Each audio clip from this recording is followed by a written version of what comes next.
Hi guys, my name is Kaye-Loni and this is my third epilepsy video.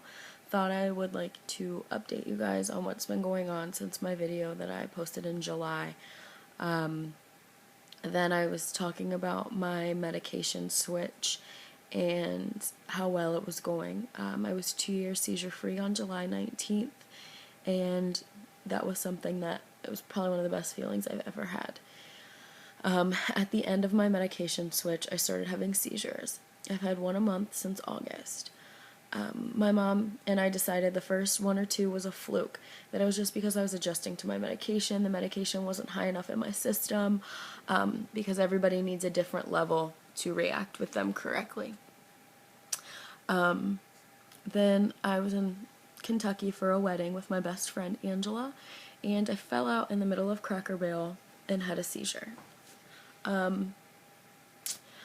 Waking up with 19 men and women from EMTs, firefighters, gawking standbyers, is probably one of the most awkward, embarrassing, and upsetting feelings. It's the first seizure I've ever had in public. I've had a couple at work, old jobs, new job, but it's not near as embarrassing for me when I have them around people that I know. It shouldn't have been embarrassing. It's a way of life. Things happen. People don't understand. People do understand. But I couldn't help but feel embarrassed. I was unconscious, shaking on the floor, foaming at the mouth, and then I wake up and I have no idea what happened. The last thing I remember was I was reaching for my drink, my water on the table. And then all of a sudden, I wake up and don't know what happened. They asked me what my name is, where I'm at, what year it is, and all I can do is look at them. I know where I'm at, and I know why I'm there, but I cannot verbalize it. I'm sure other people have felt that before, but for epileptics, it's very common, and it's one of the worst feelings that you can have, because you know what's going on, but you cannot say anything, nothing. I couldn't even say my own name. When I came home from Kentucky, that's when people started to find out that I was still having seizures, or well, that they had come back, as they like to say. I didn't know what to do. I didn't know what to say, so I just kind of went with it. Oh, I'm okay. These things happen. I was starting to lose my positive outlook, and I was starting to lose my strength. I was just getting more upset. Every seizure, more upset, more in denial. Finally, I had a seizure right after Christmas, and it hit me. I'm the only one that can change this. I'm the only one that can fix this, and I'm the only one that can be strong for me. My parents can try, my girlfriend can try, my friends can try, but ultimately it's my attitude that affects everything and affects all of them as well. So I talked to my doctor, and as of today, I'm going back to Topamax. I'll be doing my gradual switch from Lamictal to Topamax. Should be done the first week of February. Switching medications is never fun because you never know what side effects can occur, what bad things might happen, but you've got to look towards the positive. I'm going back on a medication that kept me seizure-free for 2 years. I'm going back on a medication that has less side effects for me. I'm going back on a medication that will help me keep my brain intact, so to speak. I've been doing a lot more to try to keep things better for myself. I read, do crossword puzzles, play word games. I listen to music. I'm trying to get ahead on my schoolwork for the spring. One of the worst things that affected me was having the seizures once a month and then trying to go in and take a test a couple weeks later. My short-term memory is shot for at least a month after a seizure, and about the time that I'm finally starting to remember things and understand things, especially from school, I'm having another one. I couldn't imagine having them 9 times a day. So bless all of you who are still going.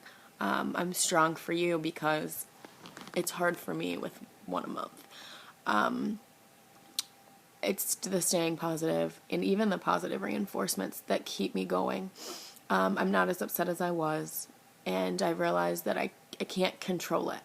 The most I can do is stay positive, exercise, eat right, and take my medication. Can't drink a lot. can't stress out as much as I normally do. All of those things, I haven't been sleeping, so it's probably not helping. And sleep is a big part of everybody's routine, but especially when you have epilepsy, because your body has to recharge, your brain has to recharge. Epilepsy, they say it's mostly from neurons misfiring. Things get so excited in the brain and they get so overwhelmed that they just start shooting off signals whenever the brain's not ready for them, and that's what causes you to have a seizure.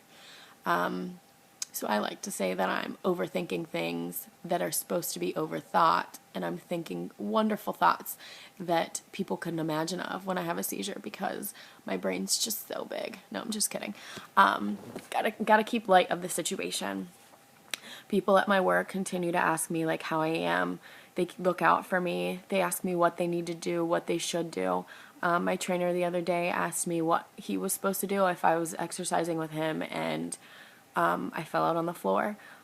I love it. I love when people ask me what to do. I love when people ask me questions they aren't sure of. I would much rather answer 19 questions that you think are stupid when they're not than have you assume that maybe you should stick your finger in my mouth that I will inevitably bite off, or that you should put me on my back or my stomach, or you should whether or not you should take me from the chair and put me on the floor, when and when not to call the ambulance. All those things are important. And even the statistics of knowing how many people are actually affected by epilepsy in their life is important.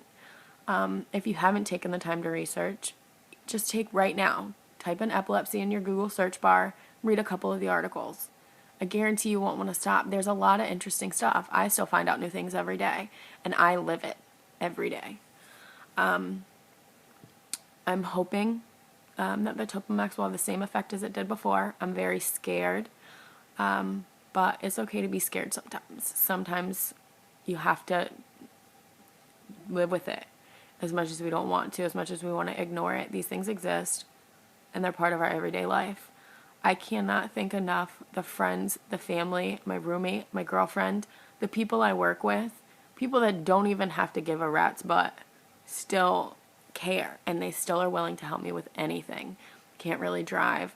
I can't drink. My friends don't care. They're here no matter what. I've gotten really lucky to be where I am. Like I said, just contact me. YouTube, Facebook, messages, text messaging, Voxering as the new thing seems to be. I don't care. I'll answer anything, anytime. The Epilepsy Walk in DC. I hope to see a lot of you there. And I will keep in touch probably in about a month or so when my medicine has taken full effect. Thank you.